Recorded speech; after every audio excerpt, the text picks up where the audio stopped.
ഒരുപക്ഷെ ഭരണവിരുദ്ധ വികാരം ഏറ്റവും ശക്തമായൊരു ഘട്ടത്തിൽ ലോക്സഭാ തെരഞ്ഞെടുപ്പിനെ അഭിമുഖീകരിക്കുന്ന ഒരു സർക്കാരാണ് കേരളത്തിൻ്റേത് എന്നാണ് പ്രതിപക്ഷത്തിൻ്റെ ആരോപണം.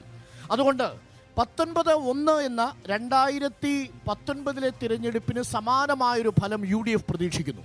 അന്ന് ശബരിമലയും രാഹുൽ ഗാന്ധിയുമാണെങ്കിൽ ഇന്ന് സാധനങ്ങളില്ലാത്ത സപ്ലൈകോയും പെൻഷനും ശമ്പളവും പ്രതിസന്ധിയുമാണ് പ്രശ്നം.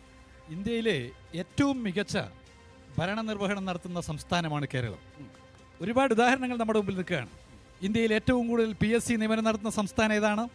20 കോടിയിലധികം ജനസംഖ്യയുള്ള ഉത്തർപ്രദേശ് അല്ല, 3.5 കോടി മാത്രം ജനസംഖ്യയുള്ള കേരളമാണ്. ഇനി അങ്ങോട്ട് കേന്ദ്ര സർക്കാർ കേവലം 200 രൂപ മാത്രം വയോജന പെൻഷൻ നൽകുമ്പോൾ 2014 മുതൽ ഈ 2024 വരെ ഒരു നായ പൈസ വർദ്ധിപ്പിച്ചിട്ടില്ല. പക്ഷേ ഈ കേരളത്തിലെ സർക്കാർ അധികാരത്തിൽ വന്നതിന് ശേഷം ഇവിടെ വയോജനങ്ങൾക്ക്, കർഷക തൊഴിലാളികൾക്കെല്ലാം പെൻഷൻ കൊടുക്കുന്നു. ഇന്ത്യയിൽ കർഷക തൊഴിലാളികൾക്ക് പെൻഷൻ കൊടുക്കുന്ന സംസ്ഥാനം ഏതാണോ? BJP ഭരിക്കുന്ന സംസ്ഥാനത്ത് കർഷക തൊഴിലാളിക്ക് പെൻഷൻ ഉണ്ടോ? ഉത്തർപ്രദേശിൽ കോൺഗ്രസ് ഭരിക്കുന്ന സംസ്ഥാനത്ത് കർഷക തൊഴിലാളിക്ക് പെൻഷൻ കൊടുക്കുന്നുണ്ടോ? എന്നാൽ ഇടതുപക്ഷം പെൻഷൻ കൊടുക്കുന്നു. ആ ഇടതുപക്ഷത്തിൻ്റെ ഭരണ നേട്ടങ്ങൾ എണ്ണി നമുക്ക് പറയാൻ പറ്റും. ഇവിടെ കേരളത്തിൽ ആയുർദൈർഘ്യം ഇപ്പോൾ ഇന്ത്യയിൽ ഏറ്റവും മികച്ച നിലയിൽ നിൽക്കുകയാണല്ലോ. 79 വയസ്സ് ആയുർദൈർഘ്യത്തിലേക്ക് നമ്മൾ എത്തി നിൽക്കുകയാണ്. ഇനിയും കേരളത്തിന്റെ ആയുർദൈർഘ്യം വർദ്ധിപ്പിക്കുന്നതിന്റെ ഏറ്റവും പ്രധാനപ്പെട്ട കാരണം എന്നുള്ളത് ഇവിടുത്തെ ആരോഗ്യ വിദ്യാഭ്യാസ സംവിധാനങ്ങൾ. നമ്മുടെ സംസ്ഥാനത്തെ ജനങ്ങളുടെ ആയുർദൈർഘ്യം 79ലേക്ക് എത്തിയിരിക്കുന്നു. പക്ഷേ CPM-നെ സംബന്ധിച്ചും ഇതൊരു മരണപ്പോരാട്ടം കൂടിയാണ്. CPM-ന്റെ ആയുർദൈർഘ്യം വർദ്ധിപ്പിക്കണം ദേശീയ പാർട്ടി പദവി എന്ന നിലയിൽ. പക്ഷേ ഈ തെരഞ്ഞെടുപ്പിൽ നിങ്ങൾ അഭിമുഖീകരിക്കാൻ പോകുന്ന 2 ചോദ്യങ്ങളിൽ ഒന്ന്, കേന്ദ്രത്തിൽ നിങ്ങൾക്ക് സർക്കാർ ഉണ്ടാക്കാൻ കഴിയില്ലെങ്കിൽ എന്തിന് ഞങ്ങൾ CPM-ന് വോട്ട് നൽകണം? രണ്ടാമത്തെ പ്രധാനപ്പെട്ട ചോദ്യം, ഈ നിർണായകമായ തിരഞ്ഞെടുപ്പിൽ കോൺഗ്രസിനെ ഒറ്റക്കക്ഷിയാക്കേണ്ടത് ജനാധിപത്യ മതേതര വിശ്വാസികളുടെ ആവശ്യമല്ലേ എന്നൊരു ചോദ്യം.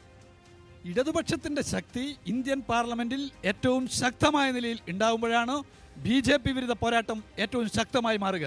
BJPക്കെതിരായി ഏറ്റവും മുഷിരാർന്ന നിലപാടെടുക്കുന്നവർ ഇടതുപക്ഷമാണ്. നോക്കൂ, ബാങ്കിംഗ് നയപരിഷ്കാരങ്ങൾ ആരാ പാർലമെന്റിൽ അതിനെതിരായിട്ട് എതിർത്തത്? കോൺഗ്രസിന് കഴിഞ്ഞില്ല. കോൺഗ്രസ് BJPയോടൊപ്പം ചേരുന്നു. അവിടെ LIC ലോകത്തിൽ തന്നെ ഏറ്റവും വലിയ തുക ഡിവിഡൻഡായിട്ട് ആളുകൾക്ക്, പോളിസി ഹോൾഡേഴ്സിന് കൊടുക്കുന്ന സ്ഥാപനത്തിന്റെ പേര് LIC എന്നാണ്. ആ LIC സ്വകാര്യവൽക്കരിക്കുന്നതിന്റെ നീക്കായി പോയപ്പോൾ എന്താ കോൺഗ്രസ് എടുത്ത നിലപാട്? BJPക്കൊപ്പം ചേരുന്ന നിലപാട്. അവിടെ കോൺഗ്രസിന്റെ ഒരു നേതാവ് ചിദംബരം, പേര് ഞാൻ പരിചയപ്പെടുത്തേണ്ടതില്ലല്ലോ ചിദംബരത്തിന്റെ, അദ്ദേഹം പറഞ്ഞു കോൺഗ്രസിന്റെ നയങ്ങൾ BJPക്ക് നടപ്പിലാക്കാനാവുന്നില്ല, എന്തുകൊണ്ട് നിങ്ങൾക്ക് BPCL സ്വകാര്യവൽക്കരിക്കാനാവുന്നില്ല എന്ന ചോദ്യം ചോദിച്ച ചിദംബരത്തിന്റെ പാർട്ടിയാണ് കോൺഗ്രസ്. അതുകൊണ്ട് സ്വകാര്യവൽക്കരണത്തിനെതിരായി BJP നടപ്പിലാക്കുന്ന മതവർഗീയതക്കെതിരായി ഏറ്റവും തീക്ഷണമായിട്ടുള്ള നിലപാടെടുക്കുന്ന പാർട്ടി ഇടതുപക്ഷമാണ്. ഈ 2 ചോദ്യങ്ങൾക്കും